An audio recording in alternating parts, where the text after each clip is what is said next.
You're listening to Shoe In, covering the ins and outs of all things footwear, from sneakers to heels, loafers to slippers, and every type of shoe in between. Brought to you by the FDRA, the Footwear Industries Association focused on retail, trade, politics, and fashion, helping create and enhance conversations on all things footwear.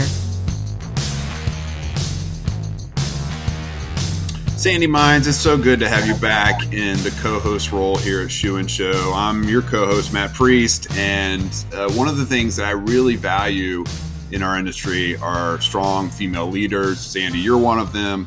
I'm the father of 3 girls. To have shining examples, I think of Diane Sullivan, Kathy Forstadt, Kathy Cartelis, Skechers, just a number of just really strong and important female leaders.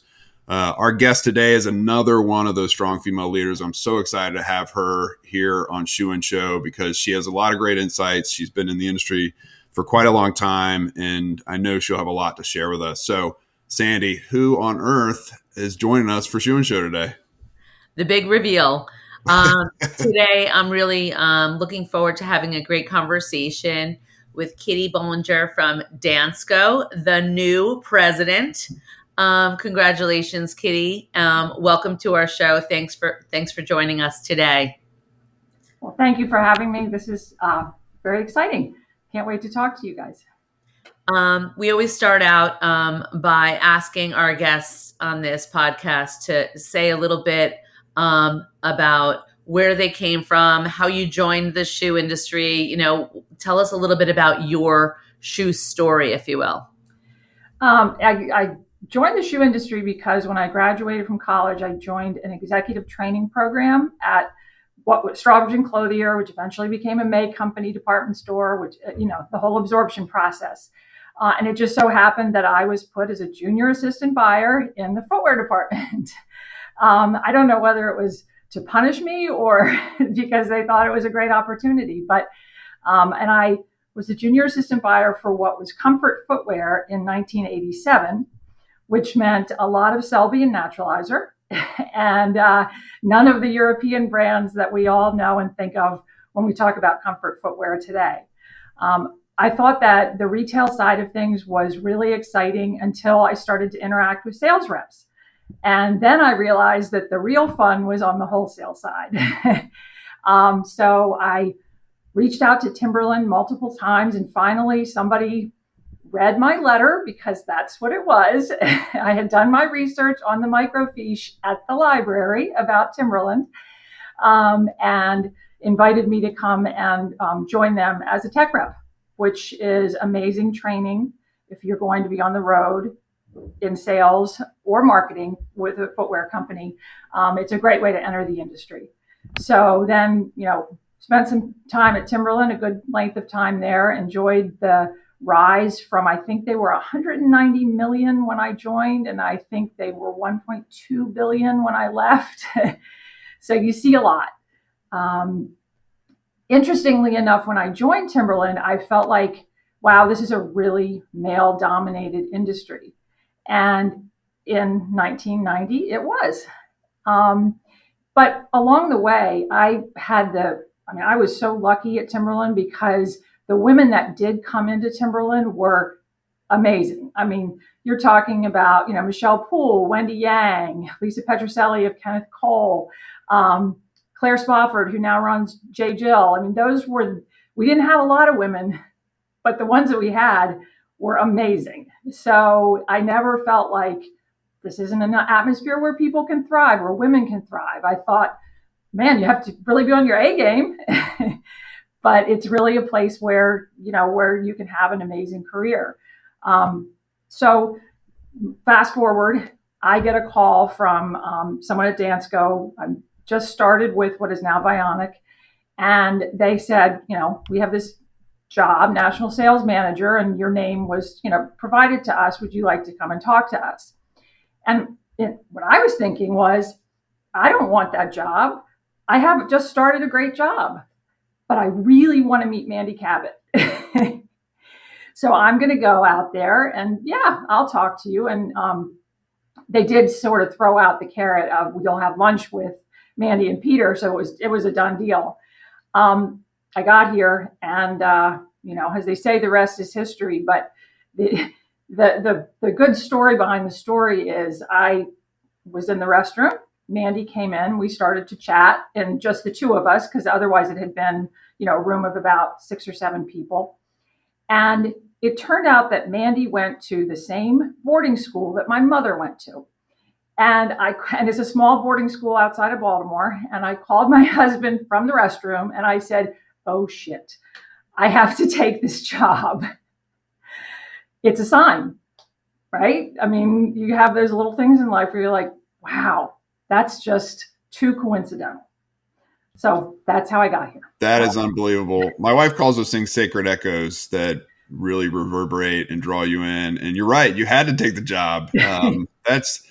That's such a cool story. I love this show, and this isn't fake. Like, I love the show because it exposes these kind of really cool stories that we wouldn't hear otherwise. You can't hear this at a cocktail party with blaring music, right? So I'm so grateful, Kitty, for you sharing that. You arrive at Dansko 2010, I believe. Yes. Talk to me about the change in the company from 2010 to 2023. What has happened in kind of the life of Dansko and Mandy and Peter and yourself, obviously? Well, it's been an amazing 13 years because when I joined, first of all, let's talk about product because that's what we all live for. When I joined the organization, it was still very, very heavily dependent on the professional stapled clog. And they had some lifestyle-ish introductions. Anybody who's a Dansko file knows about the Sanibel collection, which was a canvas vulcanized clog that weighed about 12 pounds. They were, but look, our fans, that they loved it. So it was just an example of them giving us permission to expand and try new categories of product. And so that's the road that the company started to take as we recognized that people needed more than just clogs in their closet. And we wanted to fill all of those needs. And so over the course of the last 13 years, we've gone from, I don't know, the number is probably about 70% dependent on the professional clog when I joined in 2010 to now we're probably 20%.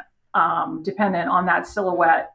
We have a couple of different constructions within that silhouette now, but it's been the testing of where we have permission to play with our consumer and with our retailer, and learning that we can keep expanding. And it's really what's kept us, I think, vital and interesting to the industry, because it's kind of like, what are they going to come out with next?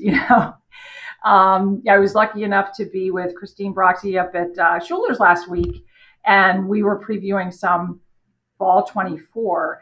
And, that was her reaction. She's like, I just want to see what comes out of the bag because I'm always surprised and impressed by what you guys, come out with each season. So that's a big shift from what color clog are you going to show me to what type of footwear are you going to show me? Right. I mean, you are known for your clogs, but I have seen such an amazing assortment of sandals and boots.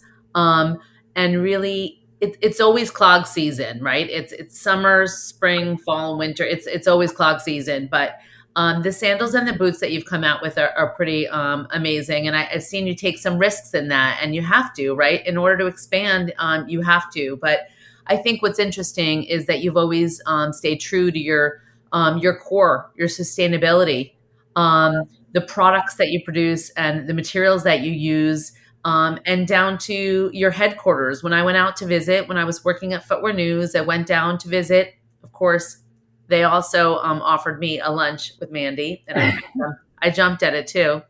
And I was really excited to hear her story and how she built the company and a little bit about how it's evolved. So I'd love you to share a little bit with our listeners to hear how the headquarters was derived and what it looks like and what it feels like. If you can just share a little bit about it, I think it's really, really incredibly and interesting.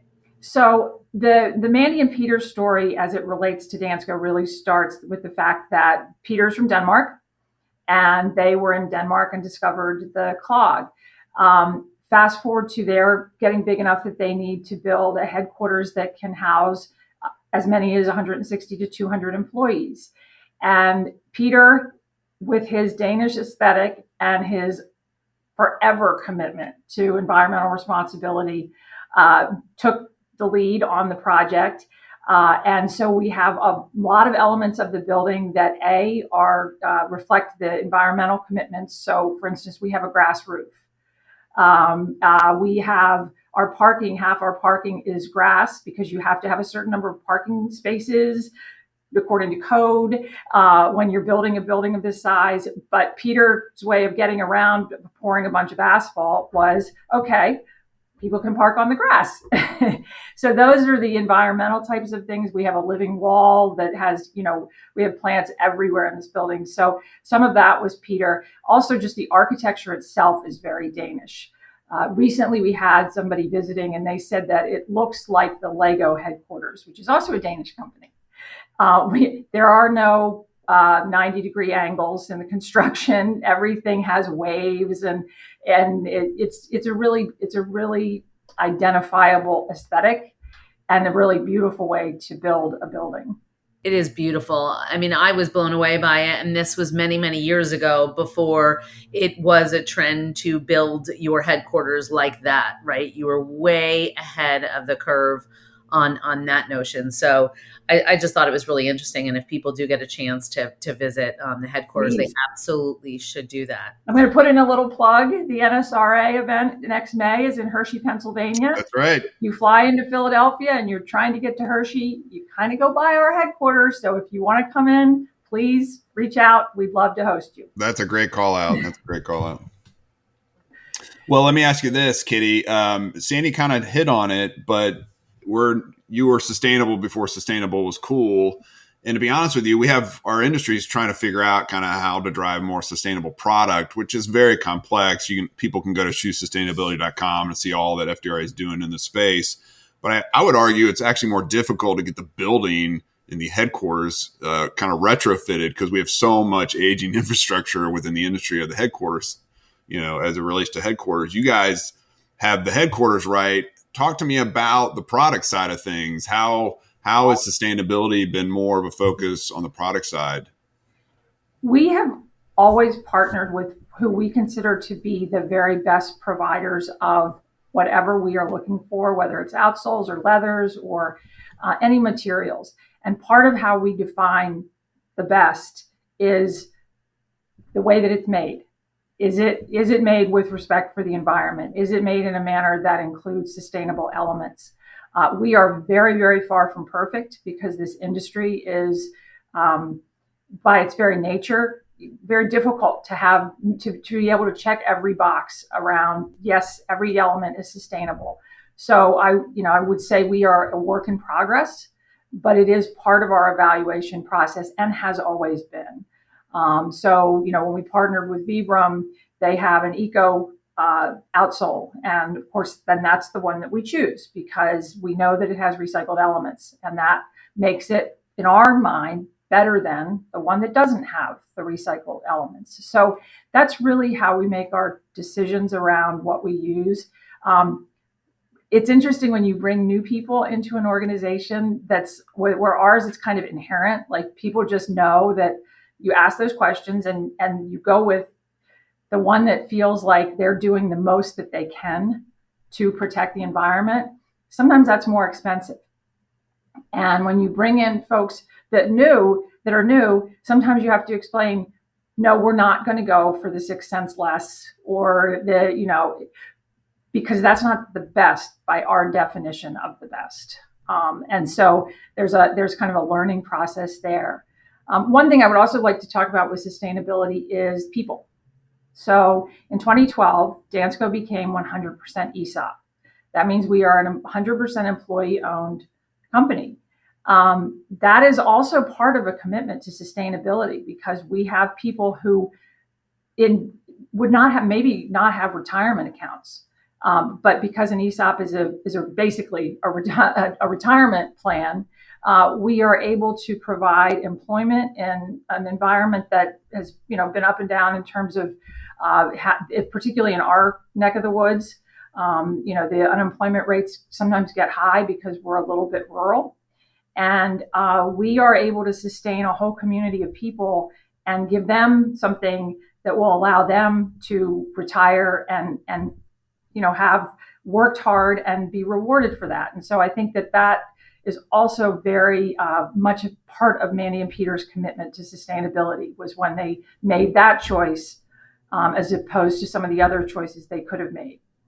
That's a really good point. I applaud your commitment to people and humanity. And in a time like this, I really think that's so important. I've seen what you've done to share your story through a marketing lens. And I love what you do about sharing people's personal stories, the people on medical teams and teachers and doctors and students of all ages across all demographics. And they come together because they're sharing the story, but it's really authentic in the way that they express, the fact that they love wearing such a comfortable shoe. And your product, does display comfort and support. And that's pretty awesome. It's interesting when I think also about the word comfort, because for many, many years, especially from my background, comfort was a word that sometimes people would shy away from. And you never shied away from it. You were like, we are a comfort shoe and we're proud of, and now here we are, whatever many years later, and comfort shoes, it's just a given. Like, if it's not a comfort shoe, you lead with that in such a strong and powerful way. I think that's pretty cool and very on trend again, but you really never shied away from it. And again, I think it's pretty cool how you're able to talk to young people and older people and people from all various parts of the world. And talk to us a little bit about your marketing strategy now and moving forward, and give us a little sneak peek as to what's to come on that. Well, we recently had a switch in our VP of marketing, and we brought a woman, Christina Sewell, who was with us for 10 years, then left for 7 to go get more experience. She and then has come back, and she has developed what we call the Heritage Campaign, which is currently what we have out there. If you're going social, if you in any way are dialed into our brand, and she's making an effort to remind people that we have a story and that it's ours and ours alone. And it's really brought a lot of energy back to even people within the building, within the organization. Also consumers who are like, oh yeah, I was part of that. And I'm still part of that. And I want to tell you how you affected my life, or how that story meant a lot to me 30 years ago when we were founded. So Christina has done a great job of bringing us back to our roots. And so as we move forward, we are not going to be shy about reminding people that, we have an icon, and we have a story, and here's how it's evolved, but always coming back to owning what is uniquely ours. And I love that approach. We have a new creative manager who's got just a beautiful eye. And so we're really excited. What's the challenging part, as everybody who will talk to you knows, is traditional PR is not relevant really anymore. Print, sorry to, your past footwear news and everywhere else is tough to be relevant. And figuring out the social space, it remains a very, just a challenge for everyone because it changes so rapidly. So as a brand, we're looking for attracting new consumers, and we know that's where you have to go. And so you'll see a lot more of our investments in that space. Our content is being designed for that space as opposed to retrofitted into, whatever the platform is that you're using. And that is a little bit of a different approach to a brand that really was about being found at the retailer. And that still happens for us. But that's where, we were all, always about word of mouth, and the retailer is going to tell you how great it is. And that is not the most effective way to talk to new consumers anymore. So that's where our marketing is going. We're keeping with our story. We're keeping with our roots, being true to who we are with comfort and support, but we're exploring and learning about and navigating all these new platforms. Yeah, it's got to be overwhelming because the media landscape is so fragmented. But Kitty, as we've been going through this conversation, I'm just struck at the fact that you guys have been trendsetters, whether it's sustainability or comfort, as Sandi just articulated. I'm just waiting to see kind of what new trends are you going to be setting for the industry to finally catch up and join your party, for which you've been hanging out at for many years. I do want to talk to you about the independent channels and how important. You mentioned the NSRA event next year in Hershey. The independent channels are unique. They're independent for a reason. They love to be independent. And I'm still blown away. I'll be in near some winery in Central Virginia, and we'll stop into some shop, and there's Dansko product there along with, wine and cheese or whatever else. And so your reps work really hard, clearly, but talk to us about the independent channel strategy and why that's still critically important, even in this fragmented world we find ourselves in. With all due respect to Dillard's and Nordstrom, wonderful partners that they are, the independent retailers are the best footwear retailers in the country. And they are because they're problem solvers for their consumers. And they look at this as a challenge. What problem is that shoe going to solve? And the problem could be I have to go to a wedding. It doesn't, a problem doesn't have to be I have, plantar fasciitis or any of those things. It's and they are able to talk to the consumer. And when you go to an independent retailer and see the service that they provide, it will blow you away. We talked about the new leadership team or the evolving leadership team here at Dansko. So our VP of Sourcing, Susan Lee, joined us in May. Christina, as I mentioned, came back in February. Kelsey Jane Gomez, who has been promoted to be our VP of Design, they're new to the leadership team. The very first thing that we did is we took a field trip and we went to Minneapolis and we spent the day going into Schuler's because they are a fantastic example of what an independent retailer can do. And we're headed to the shoe mill next week because it's really important for our entire leadership team to know what we provide to the independent retailer, what we mean to them, but also what they give to us in terms of a voice. And so our commitment to them is very deep, and it's how we got here, but it's also out of respect for what they do, because they are hardworking and they are unique in their ability to really connect with the consumer. All right. So as we close out, my last question for you, and Sandi, you can chime in if you have any on your end, but what's 24 and 25 look like? You have a new job. You're at the helm. You've talked about a lot of kind of the creative changes that are happening. Are there other things that you want to kind of pique our interest about as it relates to what Dansko will look like under Kitty's leadership in the next few years? Well, for 2024, we're re-entering the men's category. All right. Yeah. Woo! So that's been really exciting to get that pushed forward. And we're looking at ancillary product offerings, but really our emphasis right now is on consumer awareness. We recently did an outside survey with an organization, and what we learned from the data was that's not going to surprise anybody. The people that know us, and they can tell you the story. They know us so well.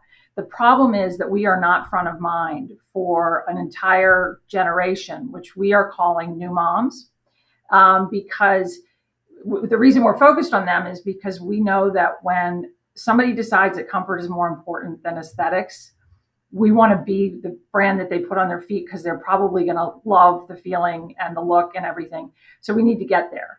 And so when we did this survey and learned that, they know about us and they, that's a great brand. But when asked without any prompting, we didn't come up first, and we need to. And so we're really leaning in on figuring out how we do that with people at a transitional point in their lives, and an important transition. And short of me hanging out outside of, daycares, giving out, free coupons, we have to figure out how to talk to her and how to reach her. So And the fact that she's a healthcare worker and an educator often it helps because we kind of have a little, we've got a little rodeo already going with that population. But she's who we're focused on as we go into 2024. That's awesome. Kitty, it reminds me at the start of our conversation, you were a buyer out of college. The key to a buyer staying close to the consumer and knowing what she wants, and fast forward X amount of years, and you're now the president of Dansko. And guess what? You're still focused on what the consumer wants and what she needs. So kudos to you. I'm so grateful for the opportunity to have had the chance to speak with you today on Shoe and Show. Thanks for coming on. Congratulations on the new gig. Thank you for your support of FDRA. We're super grateful. We do not take that for granted. And we want to, again, congratulate you for a job well done and for much success into the future. Thank you very much. It's been wonderful seeing you guys and talking to you. Thank you, Kitty. Folks, it's been another exciting edition of Shoe and Show. We're so grateful that you joined us. Go to shoeandshow.com for all the episodes that we recorded over the last 7 years.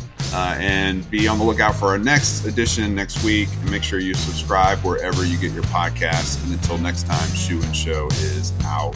Shoe In has been brought to you by the FDRA, the Footwear Industries Association focused on retail, trade, politics, and fashion, helping create and enhance conversations on all things footwear.